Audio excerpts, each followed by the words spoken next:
السلام عليكم ورحمة الله وبركاته، رمضان كريم عليكم يا رب. تعالوا نعمل مع بعض المكشكشة المكسرة الدنيا، وبتتباع بره غالية جدا، وهي بمكونات سهلة وبسيطة حلوة قوي. تنفع في عزومات رمضان بعد الفطار كده، تبقى حلو وجميل قوي. تعالوا نشوف عملناه ازاي بمقادير بسيطة من البيت. يلا بينا نبدأ الفيديو. اول حاجة عندي جبت كوبايتين لبن كبار، وحطيت عليهم عندي هنا 4 معالق سكر صغيرين و5 معالق نشا صغيرين. السكر تقدروا ان انتوا تستبدلوه بعسل ابيض، وكمان ان انتوا تقدروا يعني تزودوا السكر تقللوا السكر حسب التحلية اللي انتوا بتحبوها، بس مقدار السائل هو اللبن كوبايتين. طيب دي هعمل بيها ايه؟ هعمل بيها الحشوة بتاعة المكشكشة. هعملها الأول علشان أسيبها تبرد تمسك نفسها شوية كده شوية الأول. تقدروا تحشوها كاستر، تقدروا تحشوها مهلبية زي ما انتوا عايزين. على نار متوسطة بدأت ان انا احط الحلة بتاعتي، وهنزل بالخليط اللي انا عملته اللي هو المهلبية. هقعد اقلب فيه لغاية ما يبتدي يمسك نفسه، اما احس ان بقى عامل زي الصوص كده ابتدى يتقل. بصوا، هبتدي انزل بكيس فانيليا كأني بعمل مهلبية عادية جدا. تقدروا ان انتوا تحشوه كاسترد زي ما انتوا عايزين، زي ما قلتلكوا تقدروا تحطوا مكسرات، تقدروا ما تحشوش اي حاجة خالص وتسقوا شربات في الاخر، هتبقى حلوة قوي. بس انا عايزاه يبقى قايم اكتر عشان لو معزمين حد او كده يبقى تمام. خلاص عندي الصوص بتاعي تقل، وهسيبه بقى يبرد على جنب شوية. احضر بقى البايركس بتاعي او الصينية، ولفة الجلاش بتاعتي، وطبق فيه سمنة على زيت. هبتدي احط في قاع الصينية ورق زبدة. كمان ان انتوا تقدروا ما تحطوش اي حاجة لو البايركس مش بيلزق، مفيش اي مشكلة. هبتدي بقى اطلع طبقات الجلاش معايا بالشكل اللي انتوا شايفينه. دي طبقة جلاش واحدة هحطها مفرودة في الصينية او في البايركس، مش هكشكشها ولا اعمل اي حاجة. وعندي الطبق اللي فيه السمنة والزيت هبتدي ادهنه بيها كده من على الحروف. احاول احط جناب، يعني اخلي الجناب بتاعته تبقى واقفة ما تنهاش قوي، عشان اما اجي احط الحشو. انا طبعا حسب عدد الطبقات دي حسب البايركس او الصينية اللي انتي هتحطيها، حجمها كبير حجمها صغير. كمان ممكن تقدري تستخدمي الصواني الالومنيوم اللي هي بتبقى جاهزة عند بتوع المناديل والحاجات دي بتاع المنظفات، مفيش اي مشكلة.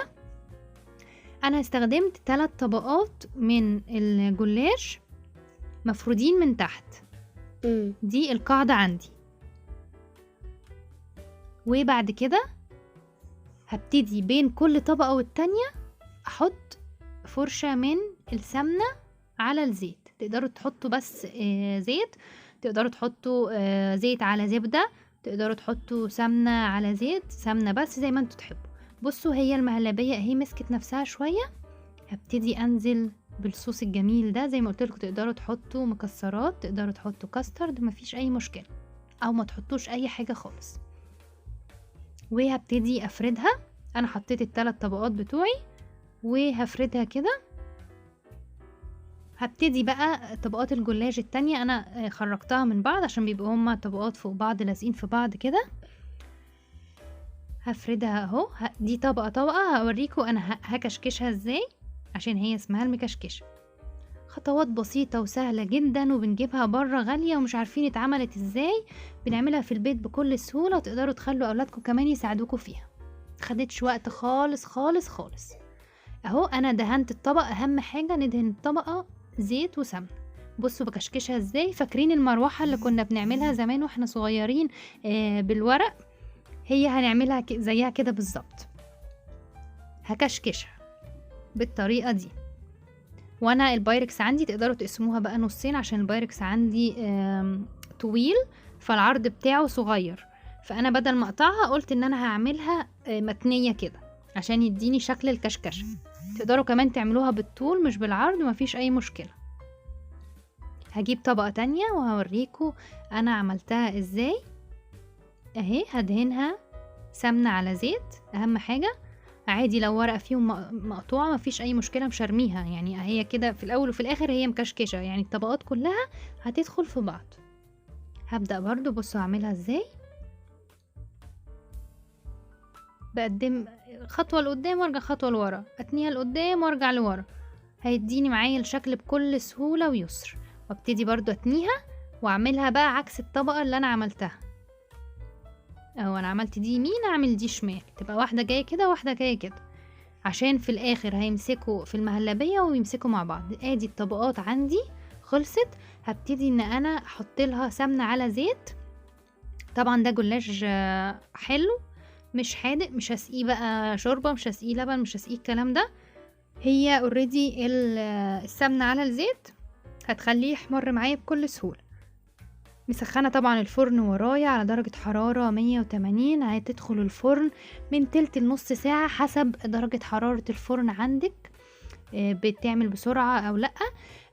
هبتدي يعني بعد ربع ساعة هبتدي ابص عليها في الفرن. اول ما الاقي الاطراف احمرت اللي هي الجوانب بتاعته، تقدري تفتحي الشواية كام ثانية بس ان هي تحمر من على الوش. بس انا ما فتحتش الشواية غير لما الوش كمان احمر، وكنت بس عايزة الجوانب بتاعتها تحمر سنة، فولعت بس الشواية حاجة بسيطة جدا. اداني الشكل الجميل ده. طلعته طبعا، سبته يهدى شوية، يعني ما حطيتوش في التلاجة، سبته بس يهدى شوية، يمسك نفسه. الطبقة اللي فوق اللي هي المكشكشة تمسك في الطبقة اللي تحت اللي انا فرداها، وطلعت بالشكل الجميل ده بعد ما سبتها حوالي 10 دقايق. بصوا القرمشة، صوت القرمشة بجد تحفة، مقرمشة من على الوش وطرية من جوه، بجد كان طعمها خطير خطير تحفة.